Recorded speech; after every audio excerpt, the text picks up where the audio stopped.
Come to Candlelight Inn, home of the original Chicken George and Jan Sauce. Dine in, carry out, and catering available. Located in Rock Falls and Sterling, Illinois, as well as Clinton, Iowa. Come try our original Chicken George today. Need a roof, vinyl windows, or doors? Call R.E. Duchesne Construction. With an A-plus rating from the Better Business Bureau and servicing Will, Grundy, and Kendall counties, call R.E. Duchesne. 815-722-2821. Financing available. Find out more online at reduchene.com. Are going to come right down to the wire.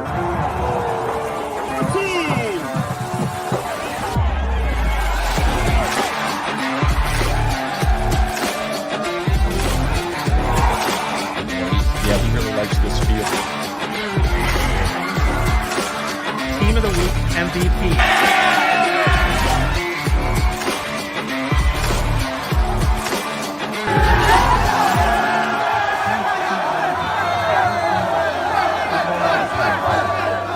I like Reich. Since 2016, it's been my privilege to represent the people of the 63rd District. I want to continue representing you as an independent voice in Springfield. I like Reich. We like Reich.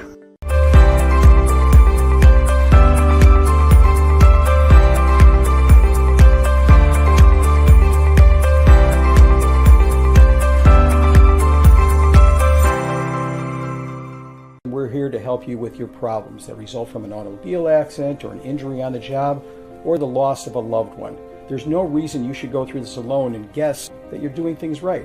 We deal with tragedies that affect families and individuals every day.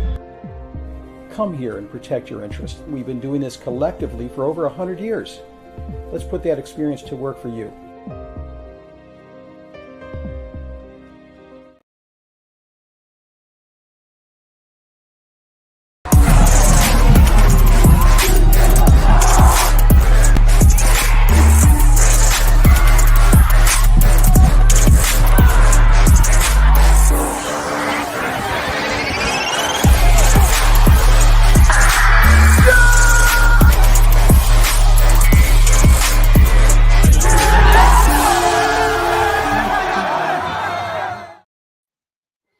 What's up, everyone, and welcome back into the Friday Night Drive podcast. I am your host, Kyle Nabors, along with Steve Soucie. It is Thursday, October 26th. We are a little more than 24 hours away from the first round of the 2023 playoffs. Souce, you ready to go?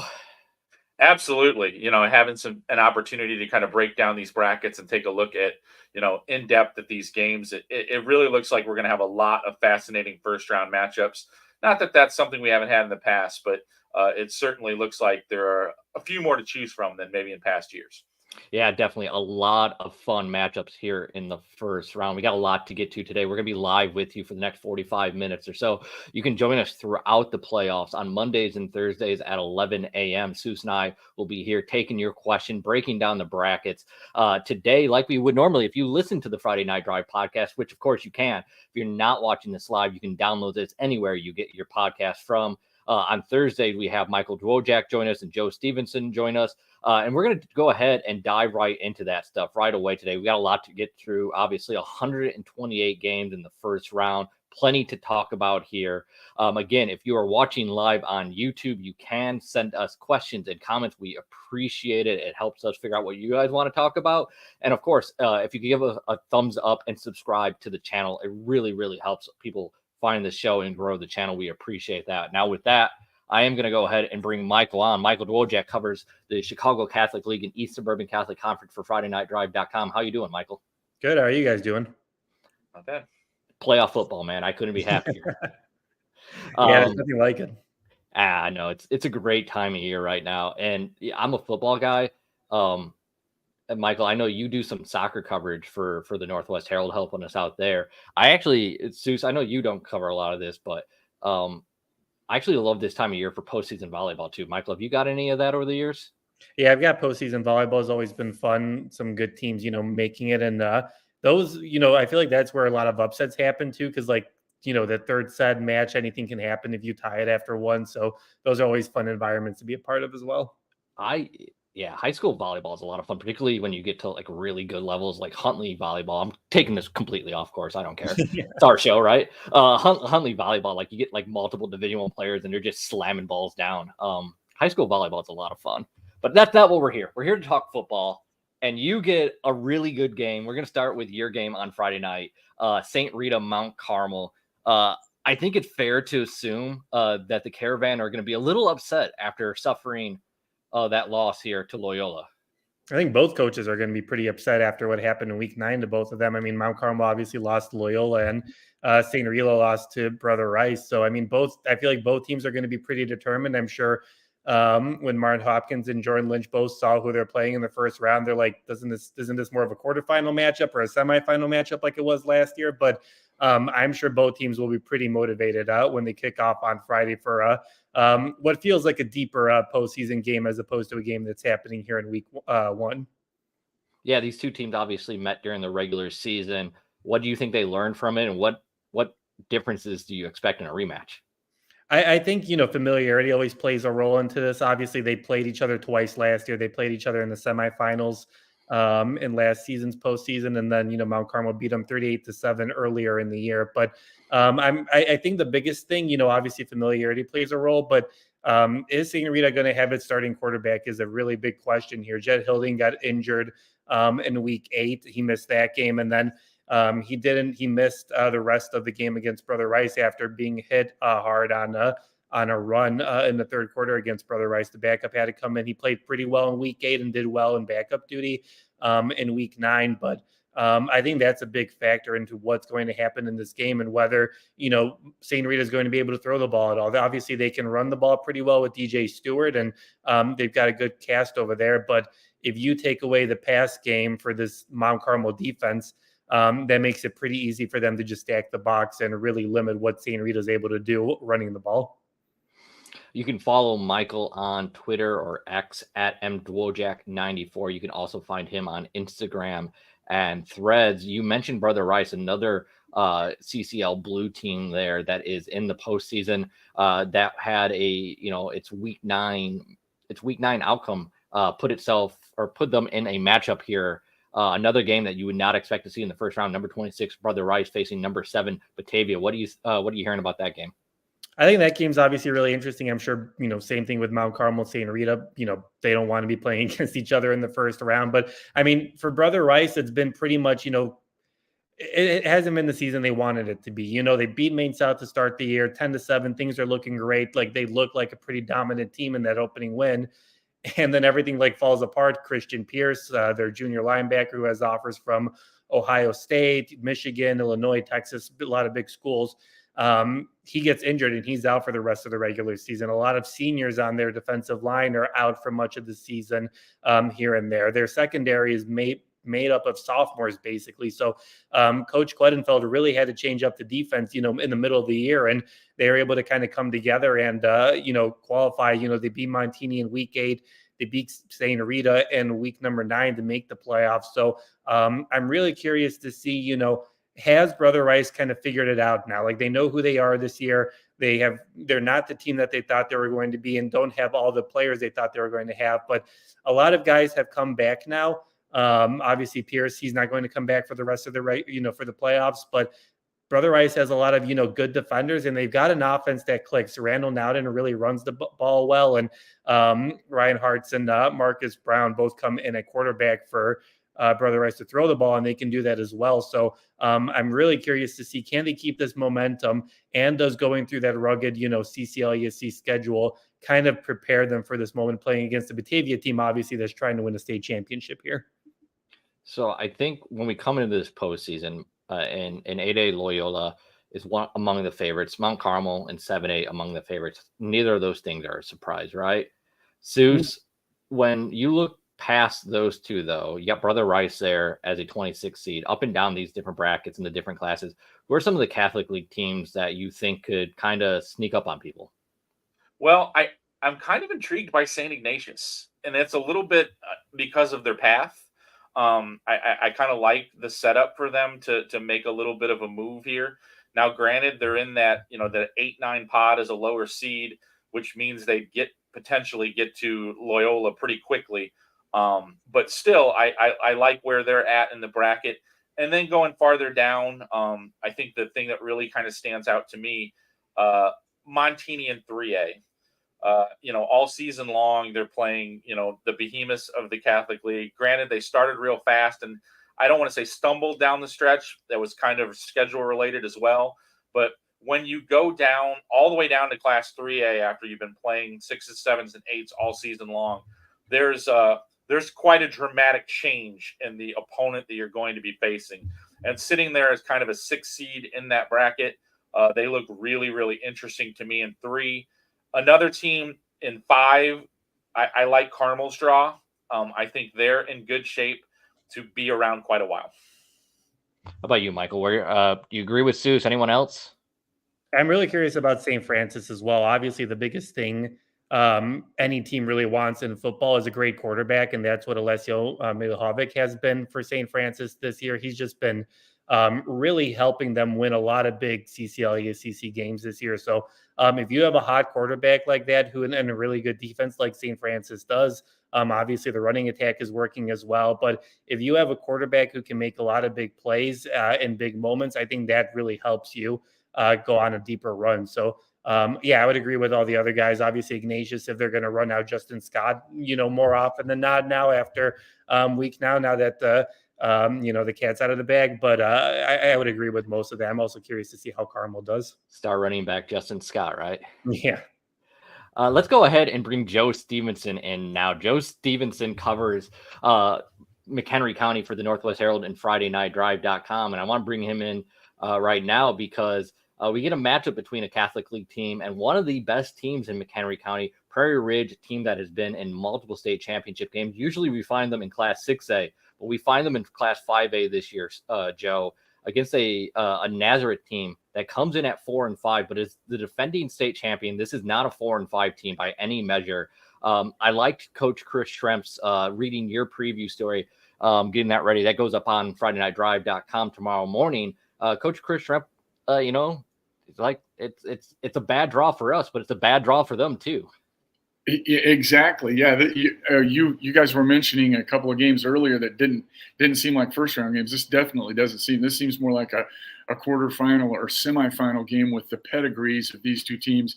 Prairie Ridge, 3 state titles and 2 other runner-up finishes since 2011, and Naz has 4 state titles and 2 runner-ups since 2014. So yeah, it's a real interesting game. And this time of year, we always hear Chris Schremp at Prairie Ridge and Brad Seaberg at Cary Grove talk about how, the triple option, they do it so well, and it's not an offense that teams see a lot, and they always feel like that can be an advantage in the playoffs. The Fox Valley Conference teams are used to seeing it 2 or 3 times a year now because they see them, but it does seem to play to their advantage in the playoffs, and I know that Coach Schremp is hoping that can be the case again because they do it so well. They always talk too about how much faster they run it toward the end of the year than they do at the first year. They'll watch the video on this, and they notice it on video how much crisper and cleaner and faster they run it the more they run it through the season. Michael, what are you hearing out of the Nazareth side of this? I am curious to see, Joe talks about the triple option. A lot of teams, aren't familiar with it, but Naz did play St. Ignatius this year and they beat St. Ignatius. And I know obviously that was a big matchup last year of the triple option team. So Naz has seen the triple option this year and they have some experience with it. So I'm kind of curious to see how much that plays into a factor into the game. And, obviously we've talked about Naz all year. Toughest schedule, all that kind of stuff. I mean, I didn't expect them to lose 35-17 to St. Francis the way they did, but I think they're just going to take the mentality that they have, during this, after the 0-4 start of just trying to build upon every single week. They have drawn upon last year's experience. Everyone knows 2-4 going on to win a state championship, all that stuff. But I think Naz obviously has the talent. It's just about whether it can keep up with the triple option that Prairie Ridge is able to throw out there. And obviously going up to Prairie Ridge and playing on grass as opposed to, being pretty used to playing on turf for much of the season. I'm also curious to see how much that kind of plays a factor into the guys kind of getting adjusted to playing on that surface up there. That's a good point, actually, about being on grass. And it's been, I'm up here in McHenry County with Joe. It's been rainy up here the last 24 hours or so. I think it's supposed to continue to be over the next 48 hours or so heading into that game. It could be a sloppy one on Saturday, Joe. What do you think? Yeah, I think you're right. And I don't know if that I'm not sure which team that favors if that's the case. I know, Coach Shrimp was talking about when I asked him, what are you concerned about with Nazareth? They're going to see a much different team than most of what they've seen this year, because Naz is just going to throw it and throw it and throw it. And he was concerned with their speed. He said they got a lot of team speed that they have to worry about. So I don't know if that nullifies it being on a wet track. I'm not sure, but I guess you always think that you tend to think that it would help the running team more than the passing team. That might it might be more like if it's windy or something, as far as that coming into effect. I'd rather have the wet track than we had the frozen track. Remember last year for Prairie Ridge, St. Ignatius? Yeah, that was terrible. Nobody could do anything on No one could cut on it. They were just slipping. Yeah. That was brutal. Yeah. Michael, we'll let you go, but you got anything else for us? No, I think the biggest thing I'm kind of looking forward to see is I feel like this time of year is when you finally find out like how good the CCL ESCC is. I think obviously, Mount Carmel's good, Loyola's good. Obviously they're big teams, but there are a lot of good teams that missed the playoffs because they had to play in the CCL ESCC this year. And I'm really curious to see, a lot of 5-4 teams. There are a lot of 6-3 teams that are probably going to make the quarterfinals or semifinals this year. Obviously, it depends on the matchups, but I feel like now we're finally going to get a chance to see how good the conference really is. Now that they finally get a chance to play, other teams other than just beating each other up for most of the 7 weeks throughout the season.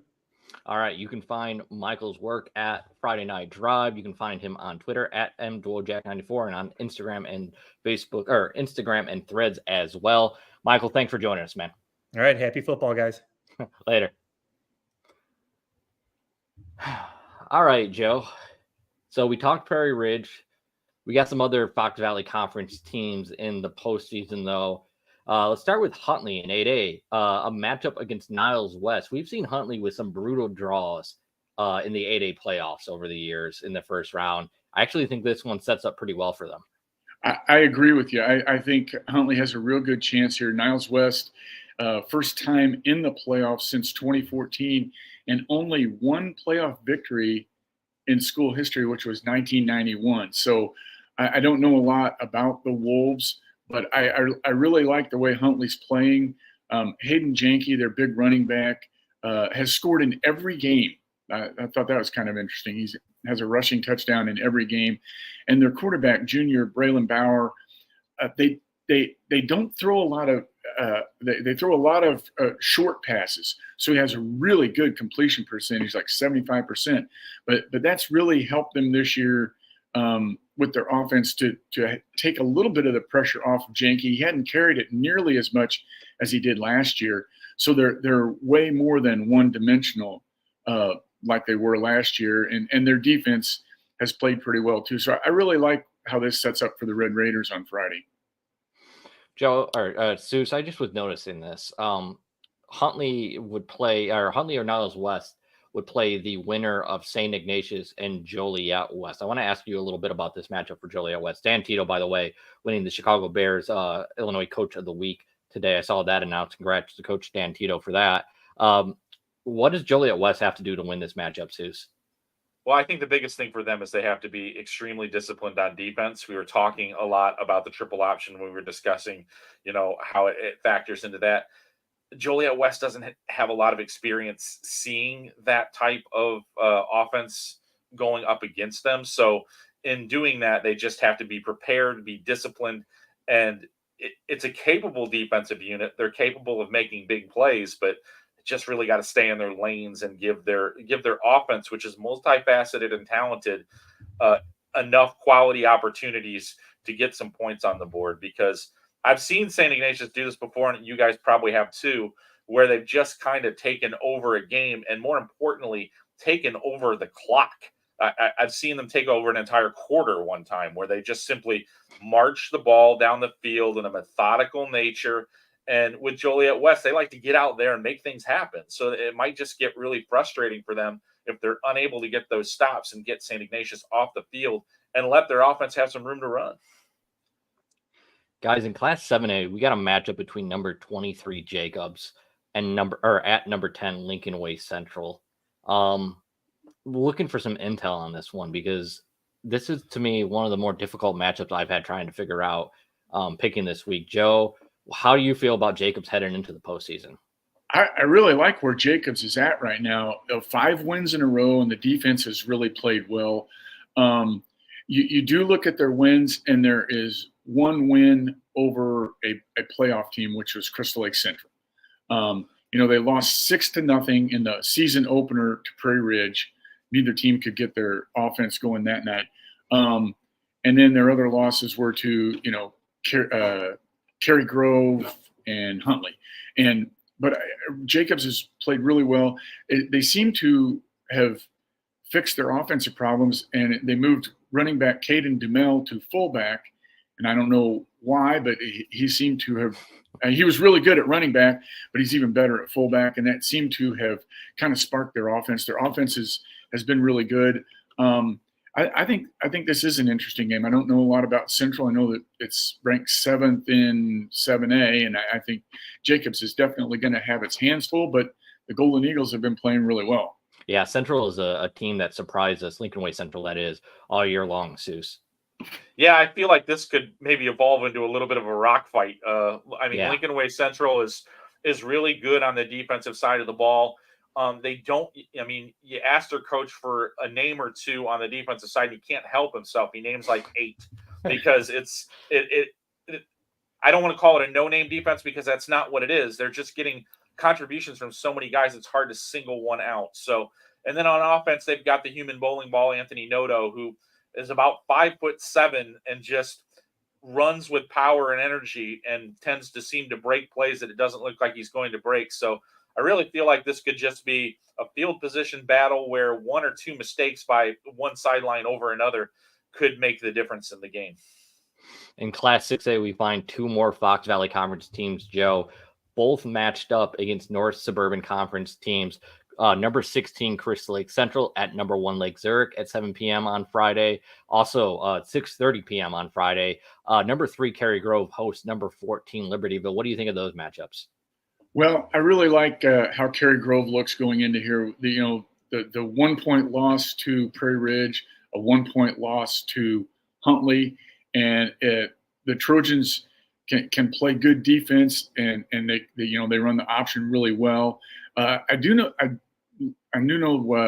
some of the information from Libertyville coach Mike Jones mentioned that they lost in triple overtime, they lost in overtime, and they lost in the last minute. So 3 of those 4 losses were really close. Didn't they lose by, what was it, Souce? 1 point to Lake Zurich? Yeah. Was it a 1-point loss? So this is a team not to be taken lightly, I think. And but I really like the way the Trojans are playing. Regarding Crystal Lake Central, a really tough break for the Tigers in losing quarterback Jason Penza in Week 8 against Prairie Ridge to the shoulder injury. I did stop by practice this week because they had the Friday Night Drive Team of the Week MVP to deliver the belt. And Jason was out there, but he hasn't really been cleared yet. So I think you're going to see their best receiver, George Demopoulos, playing quarterback again this week, which really it's too bad for Central because you got your best receiver throwing balls instead of catching them. Yeah, I was watching that game last Friday night in Week 9, and when Penza had gone out, they had brought in a sophomore to finish that game off. Abraham Quinn, yeah. Yeah. So like I'm watching early in that game, and I see George Demopoulos walking over to the sideline to get a play call. First I saw number 14. I went, wait a second, I'm pretty sure that's Demopoulos. And I looked it up. I'm like, oh, they moved him back to quarterback. All right, that makes sense. Yeah, he had too much experience there last year, unfortunately, because Penza got hurt in the opener and he wound up playing 7 games, and then we got a little hint of what they could have been last year when Penza returned for Week 9 and they lost to Prairie Ridge 56-49. It was what a crazy game. Well, just to give you an idea, I mean, it's hard to go from wide receiver to quarterback and make that transition in a week. So, I mean, that alone shows how good of an athlete George Demopoulos is. But also, he played quarterback last year, but he still ended up getting offers and signing at Northern Illinois University, a Division I school, for wide receiver, despite not having that much tape playing wide receiver. Yeah, I can't remember feeling better for a kid, to get that D1 offer and to commit than George, with the misfortune of last year. Yeah, and the Tigers, though, with a tough matchup against Lake Zurich. Souce. This seems odd to see Lake Zurich sitting there in the 6A field. Yeah, I mean, they were kind of bubbling back and forth between 7 and 6A, and I just feel like this has been one of the quietest 8-1 seasons in a good, solid league that I can remember in a while. That lone loss back in week 5 to Warren, I believe it was 21-17 in that game, just kind of indicative of just a good, solid football team just going about its business. Defense really, really good again, but I mean, we talked about Libertyville a little bit earlier in this segment, and Libertyville, put up 28 points on them. That's a season high against this defense, but Lake Zurich's just a really, really good, solid football team. And in kind of a bracketing quirk, the only one-loss team on the north side of the 6A bracket. So that's kind of odd too. I mean, we've got only one undefeated team in the entire bracket, and then just one-loss team on the north side. So kind of a wide open bracket there, but it looks like Lake Zurich, at least in my mind, is on top of that list. All right, Joe, one more game before we let you go. Richmond Burden sitting here at the number 5 seed in Class 4A, coming off a somewhat surprising loss to Rochelle. How do you feel about the Rockets heading in? Well, I think that loss, last week, 30-20 to Rochelle, and Rochelle looked really good. I have to say that defense was tough. Richmond could not run outside against them, and really grinded it out on offense and held the ball and really played well. I would feel a lot better for Richmond if it had won that game and got a different draw, because St. Viator, again, you're talking CCL, ESCC. It's played a really strong schedule all the way through. So I think this is a lot tougher first round game for the Rockets. I still think Richmond can win this game and get through the second round, but a lot tougher first round game than the Rockets are accustomed to seeing the last few years. Yeah, definitely. I think this first round game for them might be the biggest obstacle for them making a really deep run. I think they can go really deep if they get this game. And unlike past years, like you just said, this isn't a 90-10 game in my mind. This is a 60-40 game in favor of Richmond Burton. St. Viator, young but tricky. Cooper Komet, Cole Komet's younger brother, is a heck of a player. They've got some players in here. It's a 4A team, but they've been playing behemoths all year long. Yeah, it's kind of weird. Like they get St. Viator, Richmond Burton gets St. Viator here in the first round. If they survive, would be absolutely shocked if it wasn't Wheaton Academy in the second round. And then I feel like their quarterfinal matchup, if they made it that far, would probably be easier than the first two matchups, Souce. Yep. Yeah, I agree. And that's really kind of the way it broke down. It was, when you look at kind of the public league placement on this bracket, it's all kind of clustered in one area there, including a public league against public league matchup in the first round. So, it opens up nicely. I think if Richmond Burton can get past these first two rounds, I think they're in pretty good shape. You can follow Joe on Twitter at NWH_Joe Prep Zone. Joe, what two games you got this weekend? I have Huntley, Niles West at Huntley on Friday, and I'm actually watching some cross country Saturday morning. But then I have to go over and watch that NAS PR game at 2:00. Then I'll go and finish my cross country riding after that. So yeah, I'm gotta enjoy that. I'm going to go over and watch Naz and PR play too. After, it was a lot of fun doing live with Friday Night Drive, but that also meant, like, I know Soucie, you were the same way. Like, we were here doing this and not on a sideline somewhere. So I'm looking forward to hearing some pads pop and some helmets clank together this weekend, Joe. You remember the last time we saw Naz and PR? It was such a great game. It was a fantastic 6A state championship game in 2017. And you know what I'll always remember about that is, Samson Evans was so good, and Naz tied it with, I don't know, 6 or 7 minutes to go, 21-21. And on the kickoff, it was a brilliant move. Oh, yeah. I looked down, and instead of putting Samson Evans deep, Chris Shrimp moved him up to the 20-yard line. Naz thought it was kicking it away from him and bounced it a perfect one hopper right to him. And he took it from like the 25-yard line to Naz's 40 to set up the winning scoring drive. But then, Naz came back and was intercepted in the end zone. Yeah. At the end of that game, almost came back and tied with only like a minute to go. Was that JJ McCarthy? Yes. Yeah, that's what I thought. Your current betting favorite to win the Heisman Trophy, Joe. I don't know if you saw that. Wow. I didn't. I knew he's having a great season. I didn't know that. That's wow. Yeah, JJ McCarthy, currently the favorite to win the Heisman. Pretty wild. All right, Joe, we'll let you go. We appreciate you joining us today, though. Oh, always fun, guys. All right, talk to you later, Joe. Bye. All right, everyone. So Soucie and I stick around here for the next 15 minutes or so. If you're watching live on YouTube, you have any questions for Soucie, or you can throw those into the comments. We will get to those. Soucie, where do you want to go? When we're going through here, you're kind of breaking it down. And I think one of the most interesting things that was kind of developing over the week is how close we came to having the brackets look differently in some situations. When we were talking about that Prairie Ridge matchup with Nazareth, a lot of people don't realize how close we were to having that look a lot different. On Saturday, when everyone was focused on Loyola and Mount Carmel, this weirdo was focused on Peyton and Lincoln Park, because what that game meant was if Lincoln Park won that game, it changed the 7A bracket significantly. Was that the one you were soliciting? Was that the one you were soliciting? Asking for scores? It actually wasn't, because this one was just kind of a, whatever happens. But Peyton, who ended up being the number 1 seed in the bracket, had they lost that game to Lincoln Park, would have tumbled down. You would have had Prairie Ridge move up to the 1 seed. You would have had Antioch move up to the 2 seed. And then your first round matchups would have been Prairie Ridge against Sterling, Antioch versus Nazareth. And what happened in that game? 13-12 in favor of Peyton.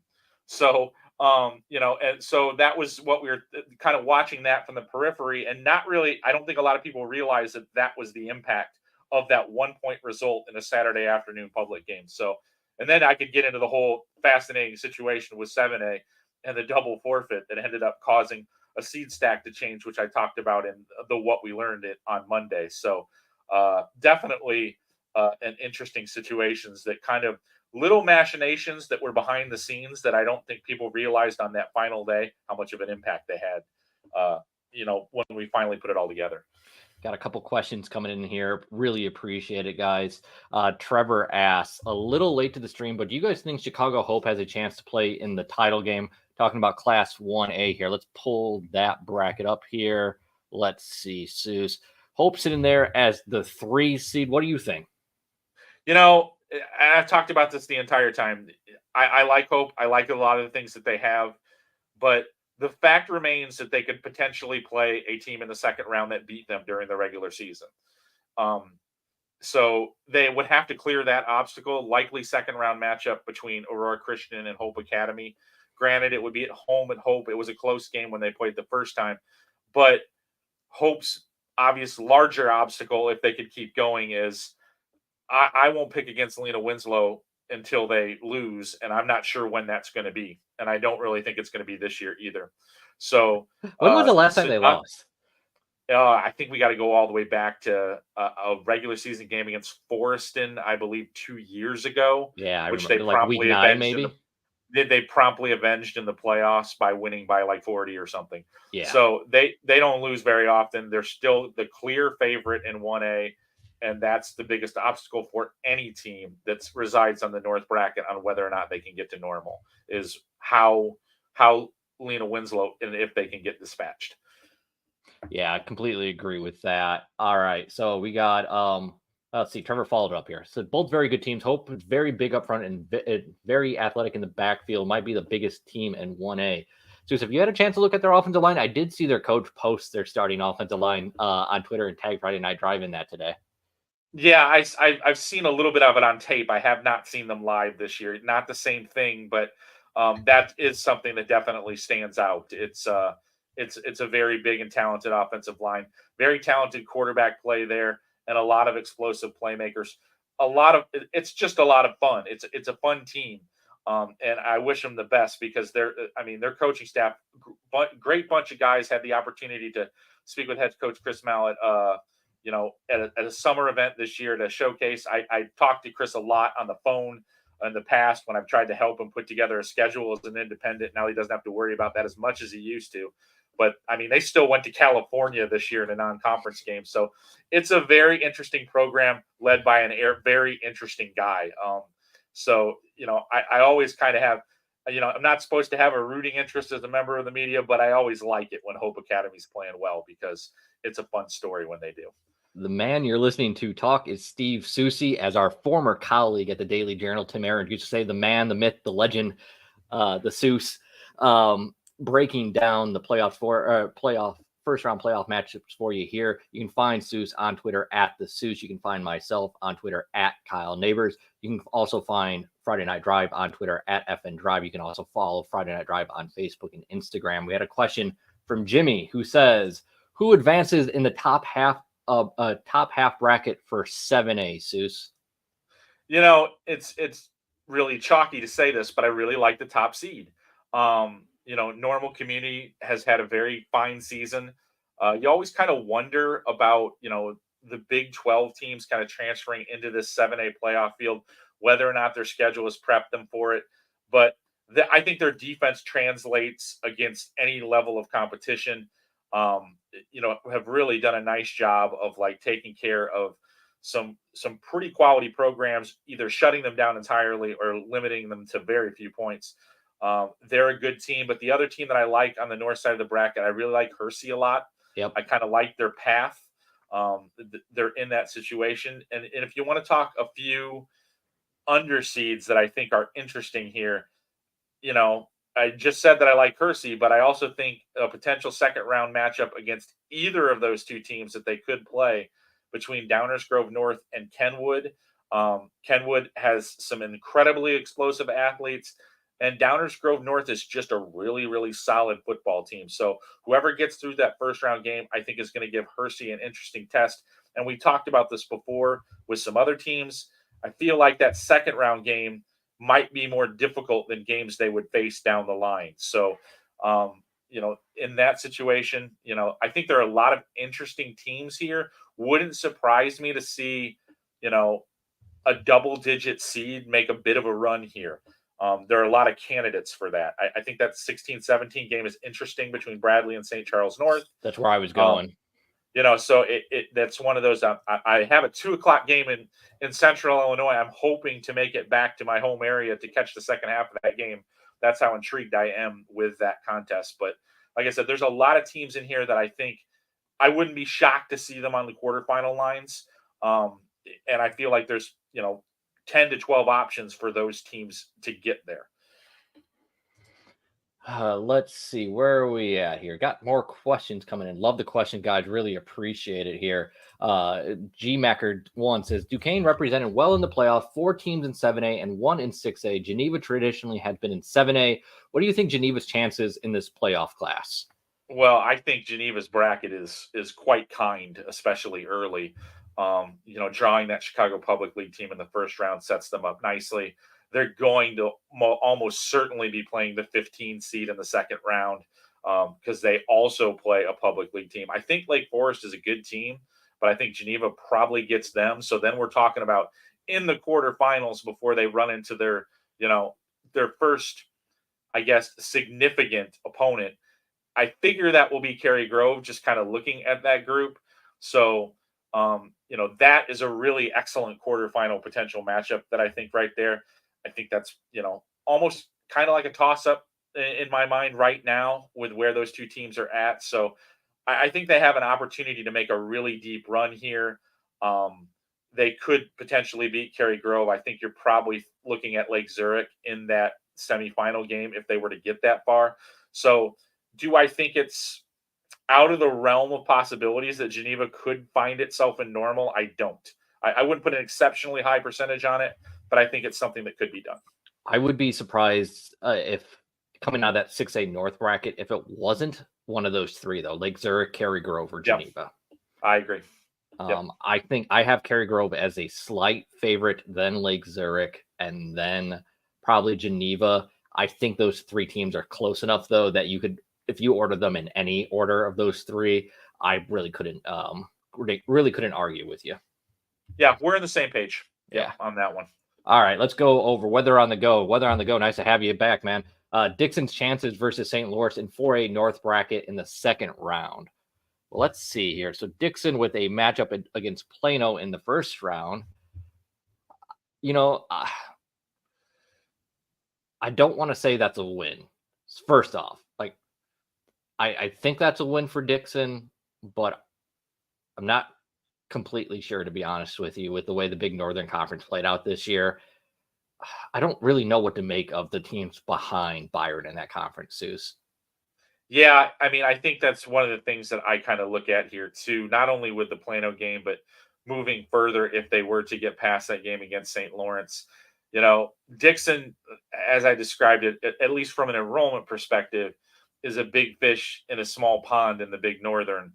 And I don't think the second tier of that conference is anywhere near as good as it has been in past years. When you look at, Stillman Valley and Genoa, they had what I would consider to be down years. They both made the playoffs, but not quite at the level that we're accustomed to for them. Kind of an up year for North Boone and a little bit of an up year for Oregon. The conference ended up sending 6 teams to the playoffs. Sometimes that speaks to conference strength, but in this case, unfortunately, I think it kind of speaks to conference mediocrity that they were able to get 6 bids out of a locked conference. So that's kind of my take on that. So, Plano's played a better schedule. I think they're prepared for that game, but let's just happenstance that Dixon wins the game and answer the question that he asked. Yep. I think St. Lawrence is a pretty big mountain for Dixon to have to climb in that situation. I'm seeing some other comments in there from Trevor Burns about St. Lawrence and their running back. He's a very, very good player. It will be tough to stop. And like I said, there's a big difference between, the week-on-week competition that St. Lawrence is seeing and the week-on-week competition that Dixon is seeing. Dixon has a very good defense, but it also hasn't seen the challenges to the level that, other than in the Byron game, and we saw what happened there, where the other team is bringing an awful lot of thunder at you. And I think St. Lawrence would be a very, very difficult foe for Dixon in the second round. Trevor has another question asking about the Illinois Central 8 Conference. How does Wilmington chances look to make a title run in 2A here, Suze? We talked about this earlier in the week. This 2A North bracket is absolutely loaded, Suze. Well, that's actually an understatement. When you look at this and you look at Wilmington's potential path, you start with Mercer County, a program that is historically steeped in doing pretty well in the playoffs. To my understanding, this is a younger team that has had a lot of injuries this season and maybe isn't quite to the standard of previous Mercer County programs. But then you get into the next round, and then I can't remember a potential gauntlet like this for a team like Wilmington in this situation. I know Wilmington isn't going to back down from it, but they go potential second round game would be Tri-Valley. Yeah. And then they would go to the quarterfinals where it looks like Seneca would be the favorite to get there. Seneca already beat them in the regular season. Back in week 1, right? Yeah. So if they somehow manage to reverse the script there, you get to play Maroa Forsyth potentially in the semis. Or Bloomington Central Catholic. Maroa has consistently been the number 1 team in 2A. Bloomington Central Catholic, obviously a very good football team, playing in a predominantly 3A, 4A conference and winning all of its games in that league. that is, I can't remember the last time I saw a minefield of that nature for any team in the postseason, because you're potentially going. Let's use their current records. You're potentially going 6-3, 9-0, 9-0, 9-0, and then you're in the championship game. Yeah. So where you're doing is. Yeah, we're talking about a South bracket that is nowhere near as strong as the North bracket, but still, whoever does manage to maneuver that is probably going to be a pretty good football team too. I still think getting through the North bracket would potentially put you in great position to win the state championship, because I think the level of competition would drop a little bit, but which shouldn't really happen. Oh, but come on. Yeah. You can't say that. Nashville, dude. Nashville's the favorite, no matter what. Yeah. Oh, yeah. Okay. But no, it is a crazy bracket. One that I have not, I could come up with very few examples of a situation where you have that many teams and then have so many solid one-loss teams in that bracket as well after the undefeated teams. Wilmington is obviously one of them.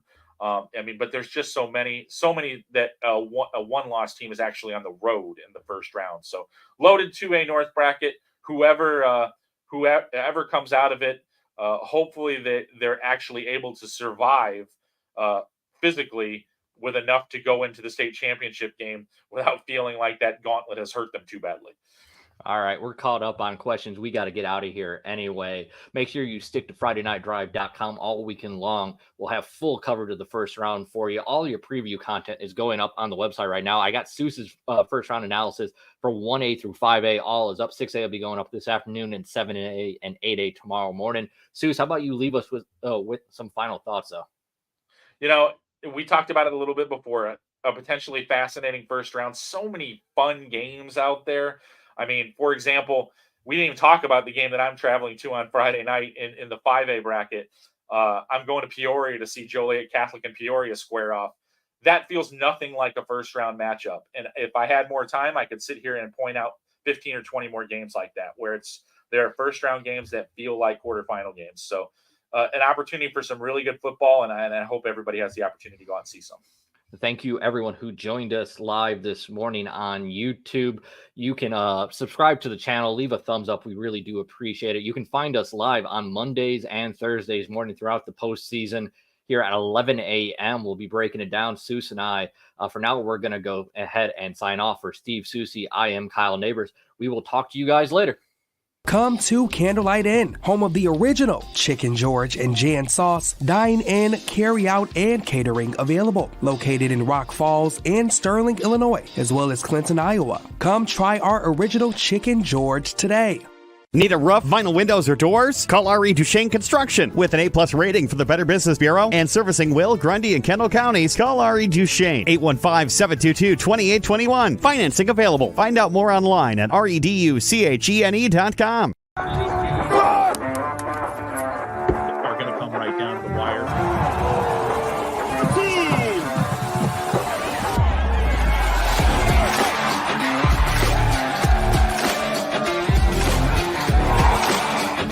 Yeah, he really likes this field. Team of the Week MVP.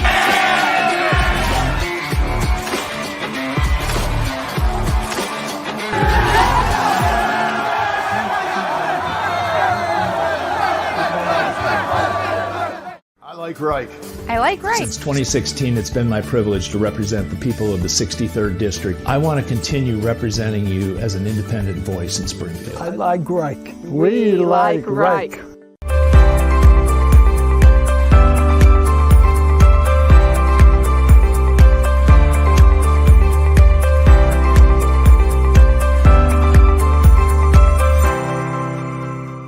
We're here to help you with your problems that result from an automobile accident or an injury on the job or the loss of a loved one.